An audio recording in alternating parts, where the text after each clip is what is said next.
Politique, le bureau de l'IGTCI et la ministre française du Commerce extérieur reçue par le chef de l'État. Le président de la République, son Excellence Alassane Ouattara, a reçu successivement en audience ce mardi 19 novembre 2013 au palais de la présidence de la République, le bureau de l'IGTCI, conduit par son secrétaire général, M. Joseph Ebagnerin, et Mme Nicole Bricq, la ministre française du Commerce extérieur. À sa sortie d'audience, le secrétaire général de l'IGTCI a indiqué avoir fait le point avec le chef de l'État sur un ensemble de préoccupations concernant les travailleurs en général et les travailleurs de l'Union générale des travailleurs de Côte d'Ivoire en particulier. Pour les travailleurs, a souligné M. Ebagnerin, l'IGTCI est dans un schéma, celui d'un mieux-être au quotidien davantage pour les fins de mois, avec notamment une amélioration du SMIG et du SMAG et le minimum qui puisse permettre aux familles de gérer les problèmes de santé, d'éducation et de promotion de leurs enfants.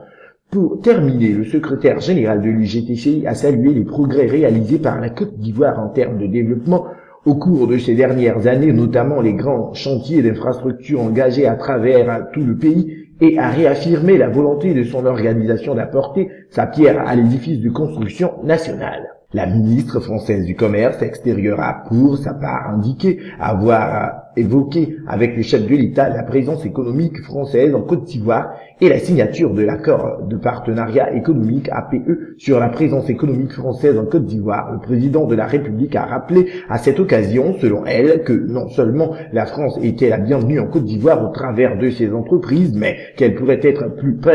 performante car notre volume d'échanges commerciaux est insuffisant et n'est pas à la hauteur de nos potentialités respectives. À cet égard, Mme Bricq a indiqué s'être fixé comme objectif d'augmenter de 50% d'ici 2017 le volume des échanges commerciaux entre la Côte d'Ivoire et la France à travers la mobilisation des financements pour monter des partenariats publics-privés ou tout simplement des fonds privés. Elle a en outre rassuré le président de la République sur la volonté de son pays de déployer en faveur de la Côte d'Ivoire tous les outils financiers qui sont à la disposition de la France, notamment ceux de l'Agence française de développement AFD et ceux de Bercy, ministère français de l'économie et des finances, qui peuvent accompagner les projets prévus dans le contrat de développement des endettements CDD sur l'accord de partenariat économique APE. Et la ministre française du Commerce extérieur a rappelé la proposition du président Alassane Ouattara qui est de favoriser la signature d'un accord au niveau régional avec l'Union européenne et par conséquent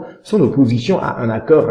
intérimaire. À ce propos, elle a indiqué avoir donné au chef de l'État l'engagement de la France pour avoir une flexibilité qui permet d'ajuster cette transition. Pour terminer, Mme Bricq a annoncé la participation du président de la République au sommet sur la paix et la sécurité en Afrique organisé à Paris les 6 et 7 décembre 2013 par le président François Hollande et qui sera précédé par une rencontre économique le 4 décembre à laquelle la Côte d'Ivoire sera très présente. Notons que le ministre d'État, ministre des Affaires étrangères, M. Charles Bikofi, et le ministre de Commerce, de l'Artisanat et des petites et moyennes entreprises, M. Jean-Louis Billon, ont assisté à cette audience.